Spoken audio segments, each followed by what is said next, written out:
Ada tukang beca, saya tanya, milih siapa? Oh, kita lihat dulu Pak, siapa yang banyak duitnya. Sebenarnya dua-duanya rusak Pak. Pemilihnya rusak, yang dipilih juga rusak. Makanya korupsinya di atas meja. Kalau Soeharto dulu kata orang di bawah meja.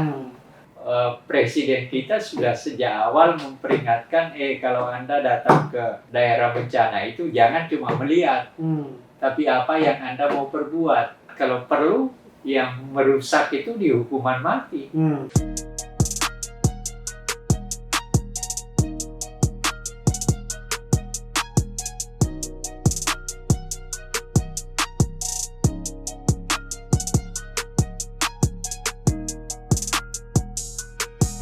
Halo Sobat Reformis, saya jumpa lagi bersama saya Muhammad Yusrianto, Reform Syndicate dalam program Hupu Wicara Hura.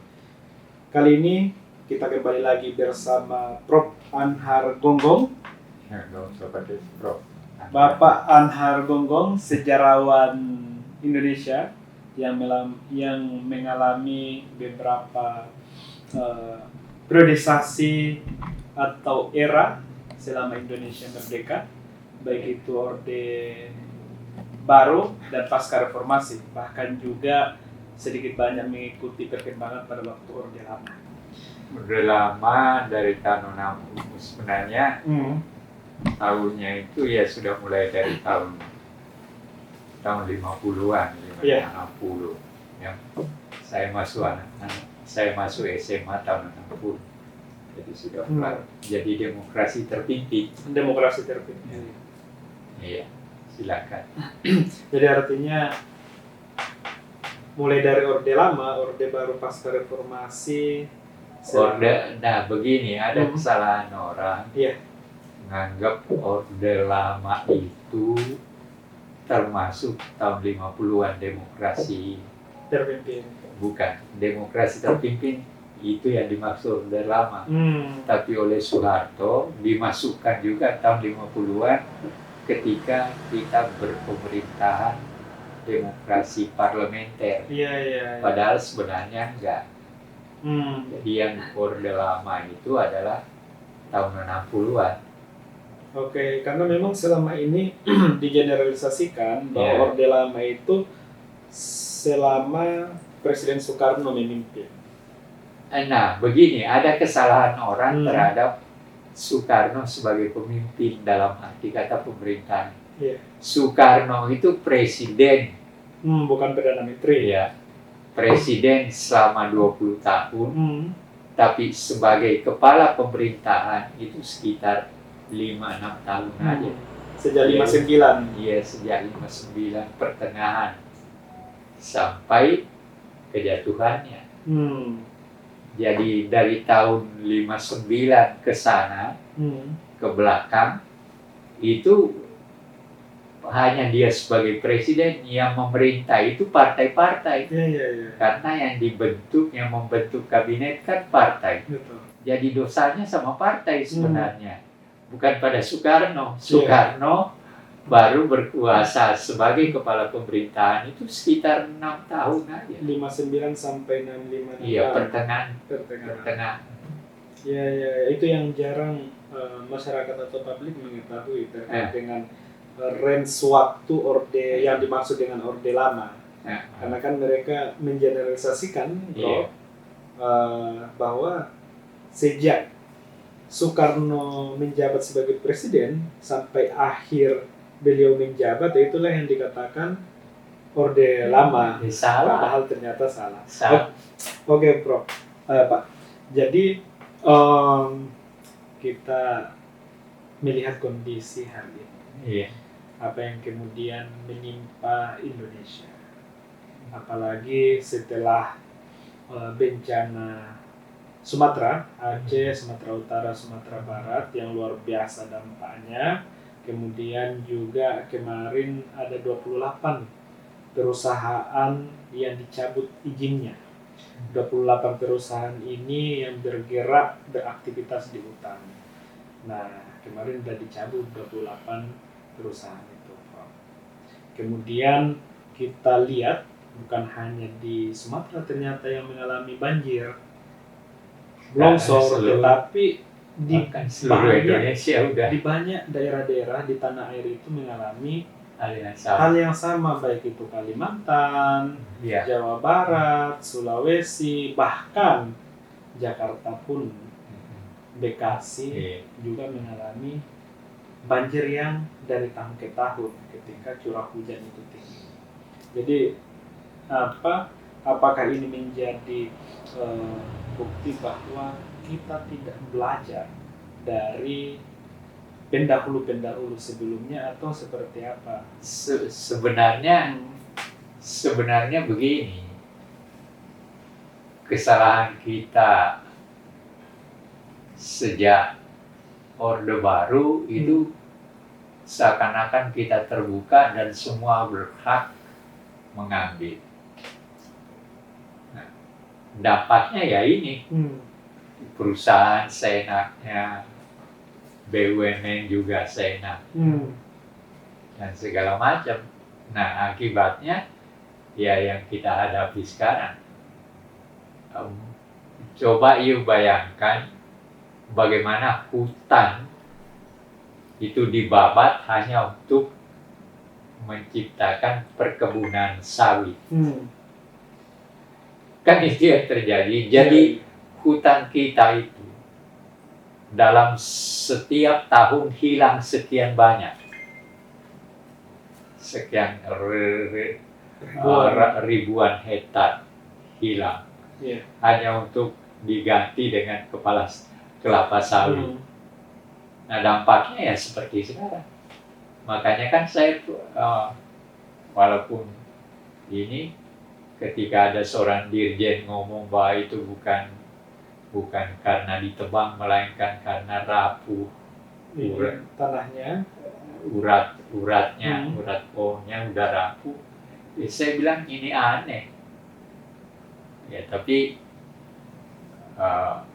faktanya kan seperti itu. Iya. Tapi bagaimana dengan di wilayah Jawa yang pengembangan kelapa sawit tidak seperti yang ada di Sumatera, Kalimantan, Sulawesi, tapi masih tetap longsor?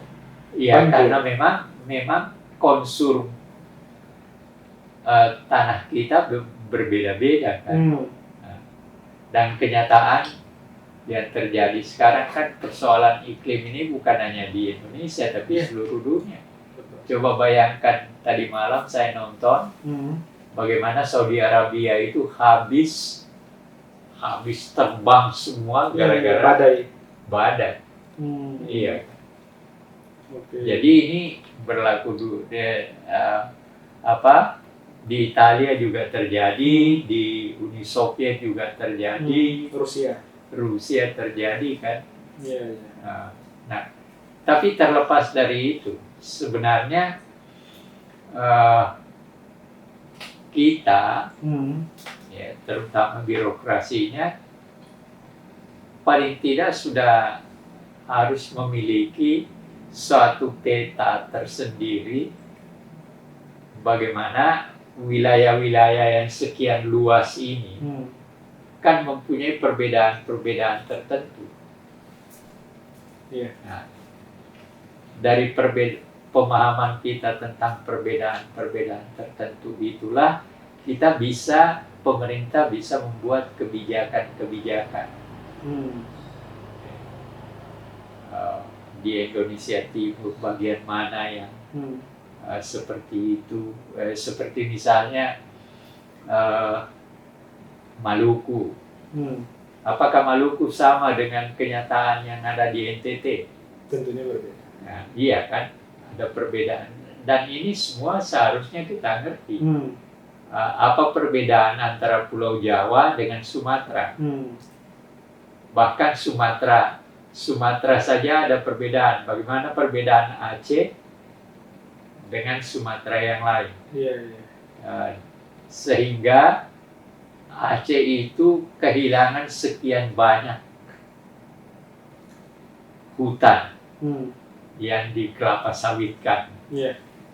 Kan itu luar biasa. Luar biasa kan? Tiap tahun sekian dan dampaknya ya seperti sekarang. Iya, iya. Nah, ada yang orang lupa atau yang memberi izin lupa bahwa apa yang izin yang diberikan itu dan ketika dikerjakan sebenarnya ketika terjadi kerusakan yang rusak itu bukan sekarang, bukan hanya sekarang, tapi itu masa depan. Iya, iya. Tetapi ini bro, ada 28 perusahaan yang dicabut Nah, mungkin ya baru-baru ini. kalau pertanyaan saya, pencabutan itu adalah apakah hanya sebuah langkah begitu?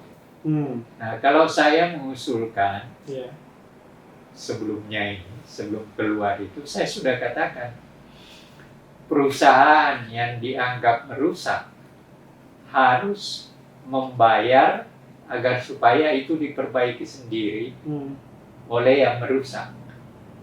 Jadi 28 perusahaan yang dianggap perusak itu harus diberikan hukuman berat berkali-kali lipat untuk mengembalikan apa yang telah dirusak. Iya.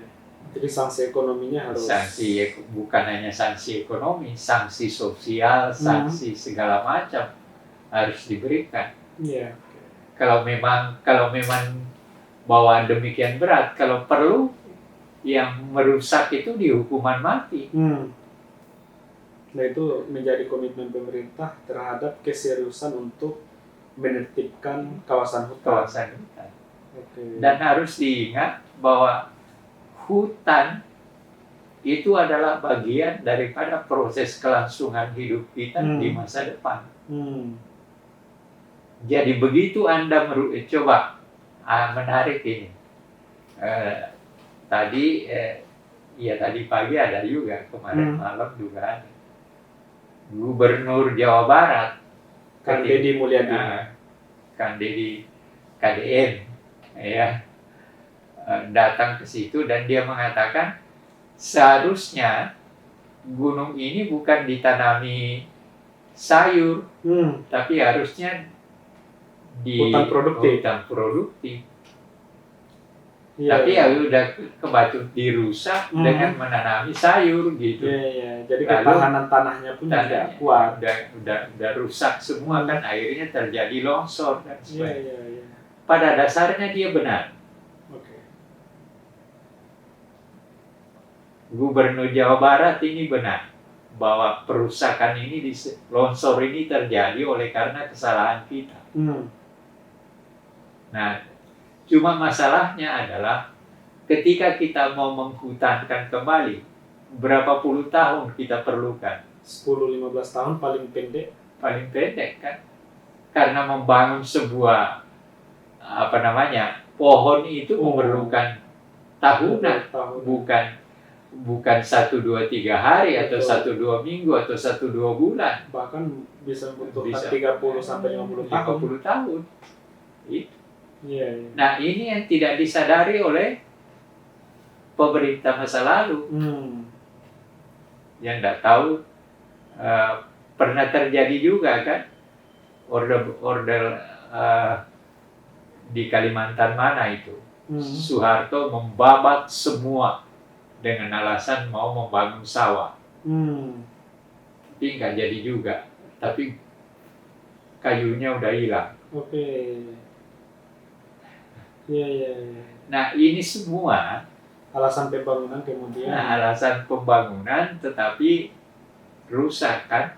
Ya sama dengan yang terjadi sekarang.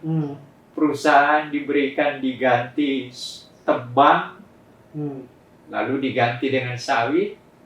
Setelah hujan deras, ya dampaknya seperti ini. Iya. Ya termasuk harus mereka tahu memerlukan berapa lama untuk membangun itu kembali. Iya.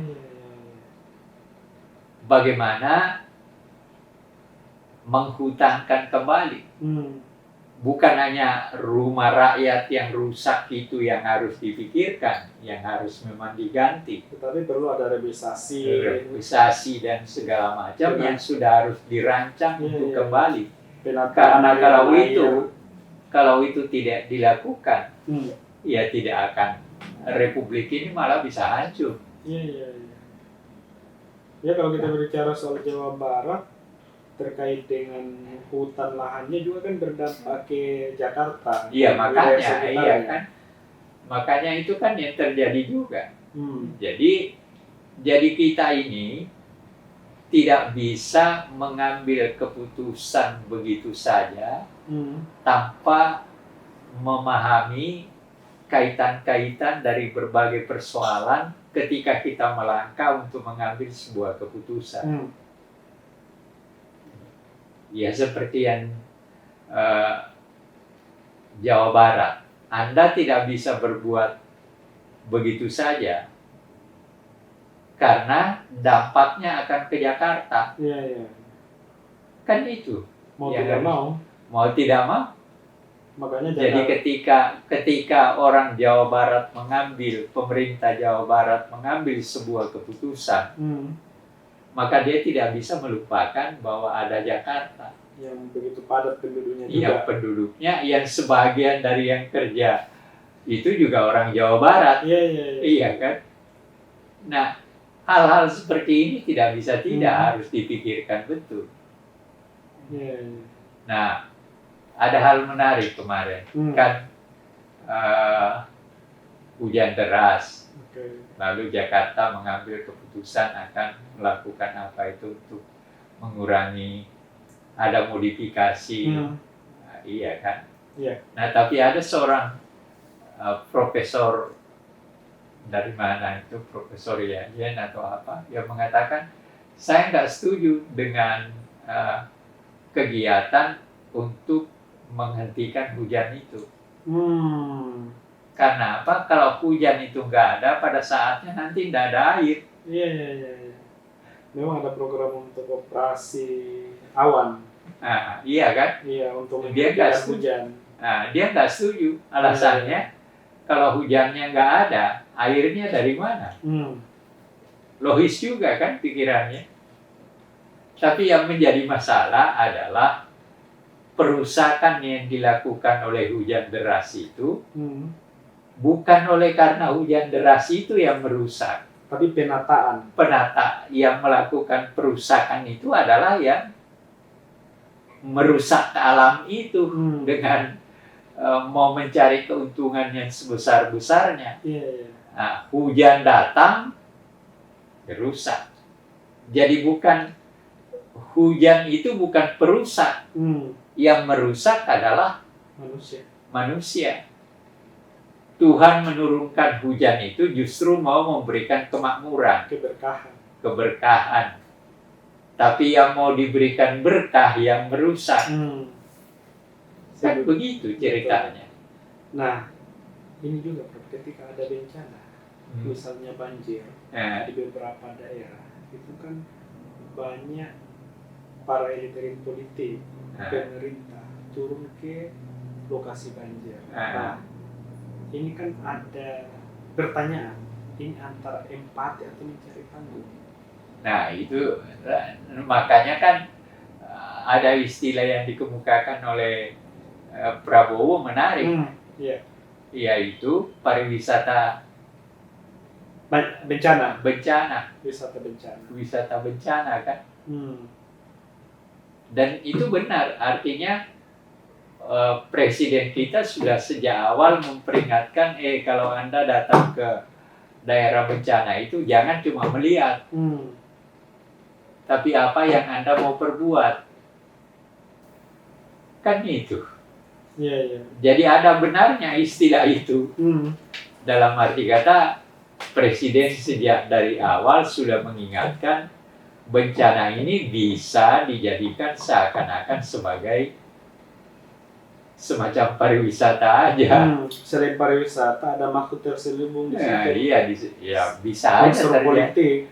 Bisa aja. Iya, iya. Ya, politikus kan mencari semua jalan, panggung, Termasuk bencana kemanusiaan. bencana kemanusiaan aja nggak ada urusan itu bagi dia. Yang penting eksistensinya terus. Iya, Ya itu yang lucu kan. Ada seorang waktu masih kampanye, dia adakan acara, terus dia bagi duit 50-50. Nah, lalu dia panggil anaknya, pilih ya nanti anak saya.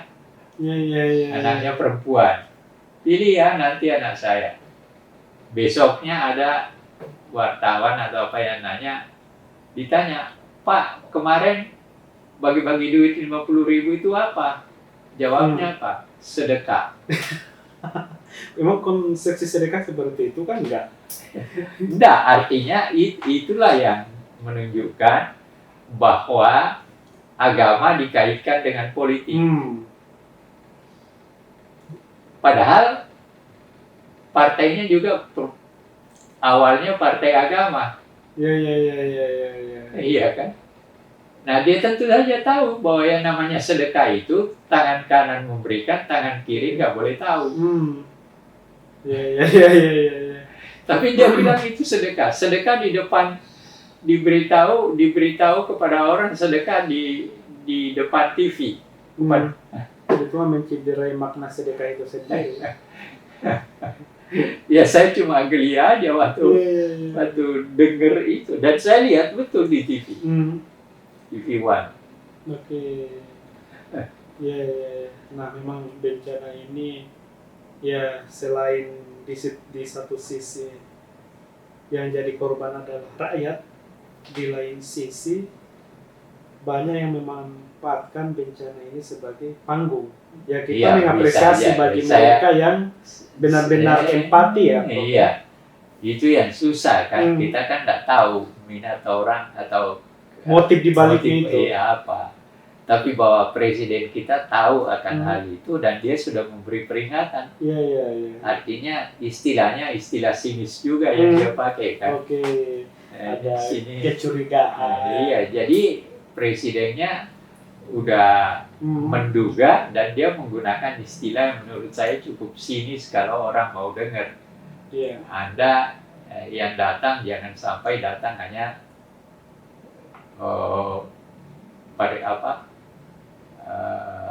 pariwisata bencana gitu. Tapi selain banjir, longsor yang disebabkan oleh ulah manusia, juga kita bisa melihat bencana lain. Apa? Kayak erupsi Semeru. Ketika misalnya kita hubungkan dengan kosmologi kekuasaan, jadi apakah itu menjadi kalau bahasanya sasmita, tanda bahwa bencana yang tidak disebabkan oleh manusia, tetapi ini lebih karena faktor alam seperti Gunung Merapi kemarin baru-baru terjadi lagi erupsi Semeru. Nah, ini bukan bermaksud klinik, Prof. Tetapi apakah ada hubungannya dengan kosmologi kekuasaan bahwa bencana di Indonesia yang tidak henti-hentinya termasuk erupsi Gunung Merapi ada hubungannya dengan praktek atau kelakuan para elit-elit politik? Ya, itu tanya kepada orang klinikan. Ini bukan bermaksud klinik ya, Prof. Tapi dalam sejarahnya. Iya, kalau dalam sejarahnya ya kita pernah gunung api kita pernah meletus dan sampai ke Eropa kan. Dampaknya. Tambora. Iya, jadi gunung sebelum kelahiran beberapa tahun sebelum kelahiran Cokroaminoto kan pecah. Ada gunung yang sampai ke Gunung Merbabu kalau nggak salah, gunung apa. Jadi terlepas dari itu, memang kenyataan bahwa secara geografis negeri kita ini memang adalah negeri yang gunung negara yang termasuk gunung apinya terbanyak. Jadi terlepas daripada bau klinik tadi, Iya. faktanya bahwa negeri kita ini secara geografis adalah negeri yang termasuk paling banyak gunung apinya. Iya.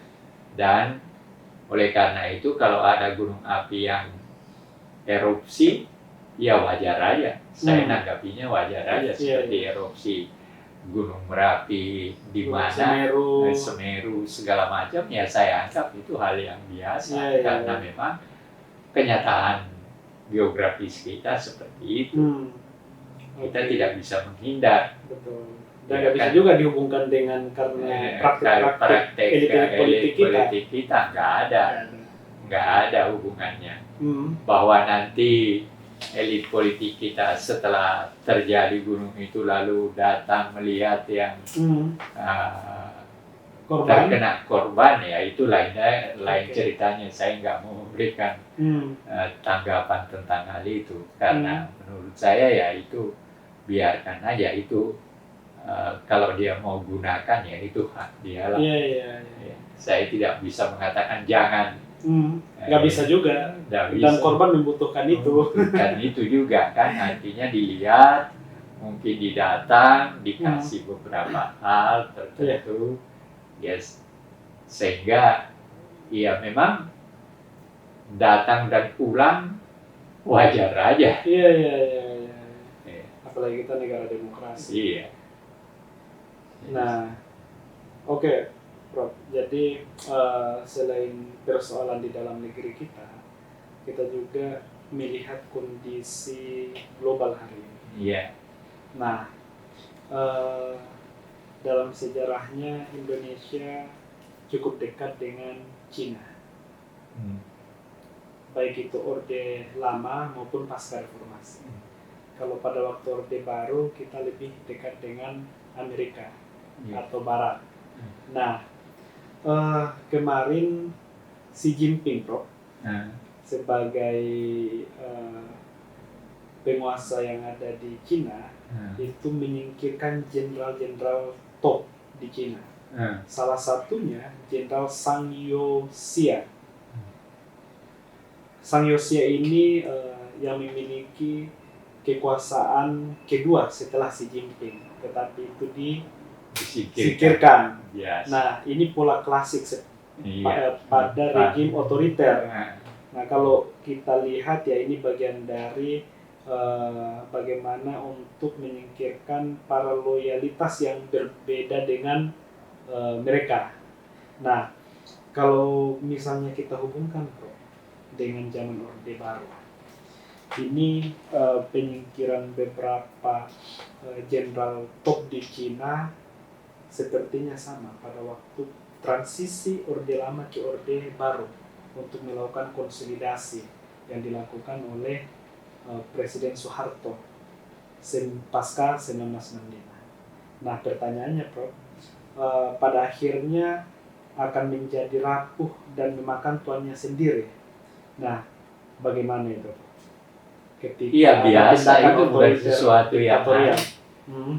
Bagi saya dalam pergantian seperti itu, apalagi dalam negara otoriter yang dikuasai misalnya Partai Komunis Cina, Cina itu tetap otoriter secara politik, tapi secara ekonomi kan liberal.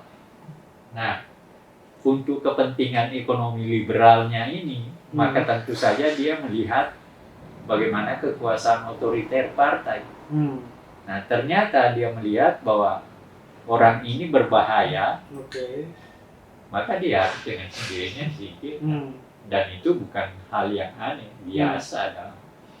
Nah, ketika Presiden Soeharto juga membangun kekuatannya untuk kepentingan proses membangun kembali negeri, karena harus ada satu hal yang dilupakan orang. Ketika Soeharto naik sebagai presiden, negeri kita ini kan negeri bangkrut. Iya, terparah. Inflasi aja ekonominya pada waktu itu. Iya kan? Bangkrut kita. Nah, makanya dia pakai orang-orang yang punya kemampuan tertentu dari UI kan, Betul. semua kan dipanggil. Termasuk Sumitro, ayahnya Prabowo, Iya, dipanggil pada bapaknya, waktu itu. Iya. Hmm. Tapi kemudian tidak lama juga dia kan. Hmm. Tapi ya dalam arti kata bahwa setelah dia berkuasa selama sekian tahun, memang dia gunakan orang-orang yang dia percaya semua orang akan seperti itu. Ya, ya. Kekuasaan yang otoriter selalu mengumpulkan, ada buku di situ jenderal-jenderal di sekitar Soeharto, di situ ada Yusuf, di situ ada Sutopo Yuwono, segala macam. Ya memang ada Beni Murdani dan sebagainya. Ya bagi saya itu bukan sesuatu yang aneh sebenarnya. Secara historis, ketika pergantian kekuasaan, maka segera pengganti itu mencari suatu metode tertentu bagaimana memperkuat kekuasaan dan untuk menjaga stabilitas politik dan keamanan. Kan selalu begitu. Ya. Nah, menariknya Soeharto ketika itu dia katakan kita tidak bisa membangun tanpa stabilitas. Iya kan? Iya. Dan itu dia lakukan. Stabilitas politik bisa berjalan, partai politiknya dikurangi dan digabung-gabung, makanya ada PDI, ada P3 dan ada gabungan golongan karya. Lalu hanya 3 kan. Golongan karya akhirnya dijadikan sebagai partai pemerintah. Sedangkan yang ini ya mau dikatakan oposisi juga enggak. Ya, dalam pemilu selalu tersingkir dan nggak pernah memenangkan pemilu, nggak pernah dan sebagainya. Tapi kan walaupun sedikit, akhirnya dia mampu bertahan sampai 32 tahun. Nah, itu yang kita hadapi sekarang. Kita mau melakukan reformasi dengan harapan akan lebih baik daripada apa yang pernah dilakukan oleh Soeharto kan. Tetapi faktanya korupsinya di atas meja. Kalau Soeharto dulu kata orang di bawah meja. Jadi artinya lebih parah yang kalau dari segi korupsi saya kira iya. Lebih parah. Iya, lebih parah. Apakah itu Nah, yang sebenarnya hal yang memprihatinkan adalah bahwa ketika kita melakukan reformasi,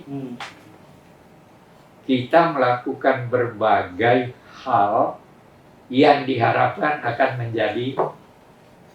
membawa negeri ini lebih baik.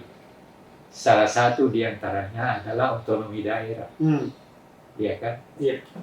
Saya ingat betul bagaimana perdebatan otonomi daerah ini diletakkan kemana? Pada provinsi atau pada kabupaten kota. Nah, akhirnya yang menangkan kabupaten kota dengan alasan bahwa dengan kabupaten kota maka hubungan rakyat dengan pemerintah itu lebih dekat. Kan itu. Nah, akhirnya terjadi seperti itu. Tapi, akhirnya apa? Yang terjadi Anda lihat sekarang. Awalnya misalnya seorang bupati dengan angkuhnya menolak undangan gubernur. Iya kan? Betul. Karena merasa dirinya saya dipilih, dia juga dipilih. Saya dipilih rakyat. Gubernurnya juga dipilih rakyat. Iya kan? Akhirnya diundang, dia nggak mau datang. Nah, tetapi dalam prosesnya apa yang terjadi? Ternyata bupatinya bukan membawa kabupatennya menjadi lebih baik, malah lebih buruk. Dan mengambil keuntungan daripada apa yang bisa diambil. Untuk kepentingan. Iya, coba bayangkan Pak. Departemen Dalam Negeri pernah mengeluarkan pernyataan kalau nggak salah ada 270 bupati kena kasus. Pasca reformasi? Iya. Bahkan kemarin ada 7.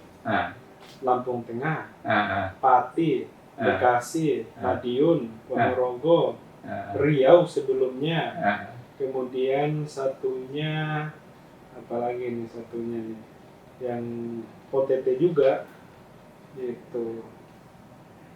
Iya, Bahkan di Lampung Tengah itu bro, dia dengan alasan bahwa untuk membayar utangnya di bank. nah yang lucu kan begini Pak, sebenarnya persoalan kita adalah orang yang mau mencalonkan diri untuk menjadi bupati, itu sadar bahwa dia nggak punya duit. Sadar dia. Maka jalannya adalah, saya akan minjem, dan nanti setelah saya bupati, saya akan bayar. Karena ketika dia jadi bupati, maka kemungkinan untuk mendapatkan uang banyak itu terbuka. Nah itu kan yang terjadi. Ya seperti Pati misalnya, walaupun dia menyangka. Dia punya orang yang dipakai untuk memberitahu siapa yang mau menjadi calon alat pemerintahan, alat desa, Anda harus bayar sekian. Dan lucunya apa, ada videonya yang menunjukkan ada uang sekian karung dikasih untuk bupati. Kan lucu.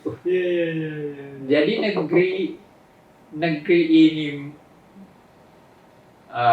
dalam pemerintahan mau menuju kepada yang baik, justru memperlihatkan gejala yang sangat buruk. Apakah ini konsekuensi kita pemilu langsung? Enggak dengan juga, keterbukaan. Nah, itu juga jadi satu persoalan. Ketika kita melakukan pemilu secara bertingkat, ternyata korupsi juga terjadi. Kan zamannya Soeharto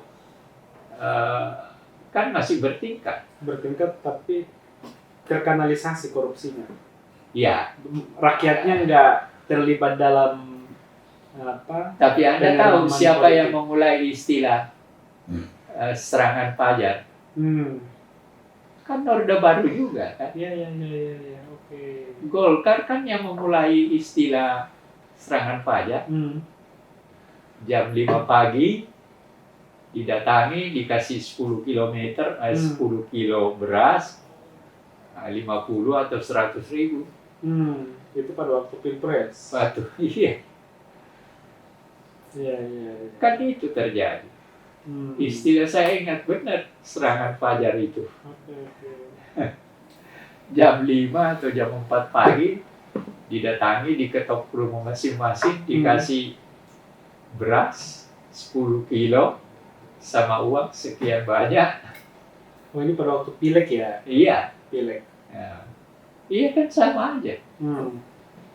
Sekarang kan, nah makanya sebenarnya dua-duanya rusak, Pak. Pemilunya rusak, pemilihnya rusak, yang dipilih juga rusak. Karena pernah terjadi di sini, ada tukang beca, saya tanya, milih siapa? Oh kita lihat dulu Pak, siapa yang banyak duitnya. Iya. Ya tukang becanya. Itu pada waktu pileg atau pilkada itu? Pileg. Dan pilkada juga sama. Iya. Sama. Tapi kalau pilkada melalui DPRD itu bukannya meminimalisir keterlibatan masyarakat untuk menerima money politik. Jadi terkanalisasi hanya di tingkatan DPRD. Iya, tapi nanti dalam prosesnya untuk memilih bupati, tinggal menghitung berapa banyak anggota DPR kan? Iya. Dia kan juga bayar. Iya. Jadi saya tidak yakin bahwa anggota DPR, karena apa? Ada fakta menarik. Ketika awal reformasi, 48 anggota DPRD Sumatera Barat semua ketangkap karena korupsi. Awal reformasi. Iya. Jadi saya tidak yakin. Saya tidak yakin. Karena apa? Persoalannya pada persoalan mental. dan pemimpin kita ini mentalnya rusak. Hmm. Yang korup itu kan mentalnya rusak. Iya, iya. Udah tahu nggak baik, Nggak masih baik, dilakukan. masih udah tahu bahwa saya tidak bisa Hmm. karena saya tidak memiliki uang sebanyak itu. Hmm. Tapi dia sadar bahwa saya bisa melakukannya dengan mencari cara tertentu. Salah satu diantaranya saya minjam dulu, nanti setelah saya bupati, saya bisa bayar. Hmm. Jadi bahkan yang melakukan korupsi itu bukan hanya hasil dari pemilu, baik itu pileg ataupun pilkada, tetapi juga beberapa menteri terlibat dalam kasus korupsi. Yang baru-baru ini kan ex-menteri agama di zaman Jokowi, beberapa di zaman SBY juga mengalami kejadian seperti itu. Ya memang Ya, ini bicara artinya soal begini. mental ya. Artinya begini, orang itu adalah orang yang tidak sadar, tidak menyadari bahwa dia duduk di situ karena dia menghendaki sesuatu kemungkinan bagi dia untuk duduk di situ. Sadar dia kan, tapi dia mengkhianati dirinya kan. Dalam dirinya ketika dia mau duduk dan ditunjuk sebagai menteri, kan semua orang mengatakan bahwa jadi menteri itu seharusnya berbuat baik. Betul. Dan tujuannya adalah untuk kepentingan rakyat. Departemennya dikelola untuk rakyat. Tapi ternyata apa yang terjadi? Dia melanggar sumpahnya kan. Tapi di atasnya kan ada presiden. Ya, makanya. Kalau yang kayak beberapa menteri di periode lalu itu kan arahnya ke presiden bahwa ada arahan kebijakan seperti ini. Nah, kalau begitu, presidennya harus ditanya nanti dalam pengadilan. Presiden siapapun. Ketika menterinya. Maka dia juga harus ditanya. Apalagi kalau menterinya katakan ini ada sesuatu dengan presidennya. Ya, presidennya harus ditanya. Ya, di negara lain kan juga begitu. Iya, bahkan di Korea Selatan. Iya, di Korea Selatan malah dipecat. Malah dipecat atau dipenjara. Iya. Kalau dalam catatan sejarah kita kan nggak pernah itu. Iya. Iya, memang nggak pernah. Kan waktu Pak Harto jatuh kan ada macam-macam ke luar negeri cari hartanya dan berhenti juga. Nah, apakah yang sekarang akan terjadi ya nggak tahu. Kayaknya rasa-rasanya nggak bisa.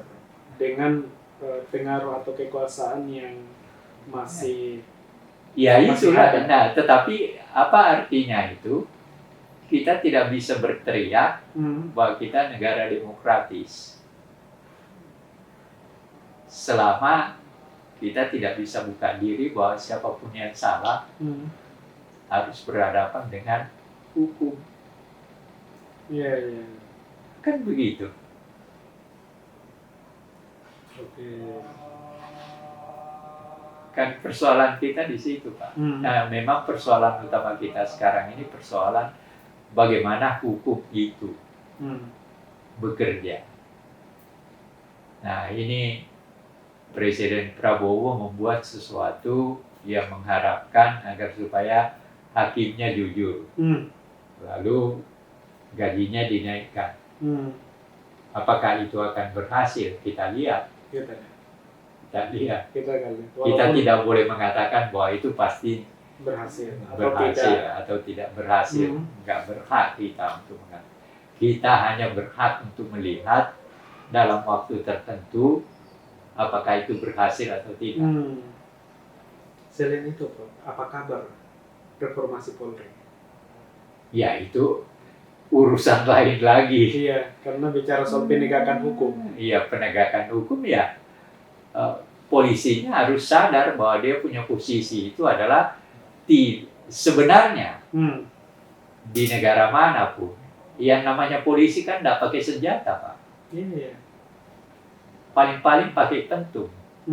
Tapi kan dirusak ketika Presiden Soekarno dan kemudian dilanjutkan oleh Presiden Soeharto dengan ABRI. Polisi dijadikan tentara. Rusak jadinya. Dan itu masih menjadi kultur sampai hari ini. Iya, sampai karena apa? Dia dilatih sebagai tentara. Padahal perbedaannya jelas. Tentara itu memang dilatih untuk membunuh. Mempertahankan kedaulatan negara. Sementara polisi itu tujuannya dibentuk adalah untuk ketertiban di dalam.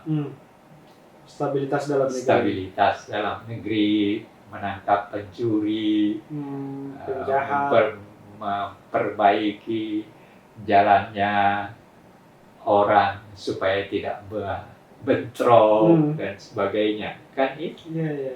Jadi sangat berbeda gitu. Nah, tapi ketika disatukan, ya rusak jadinya.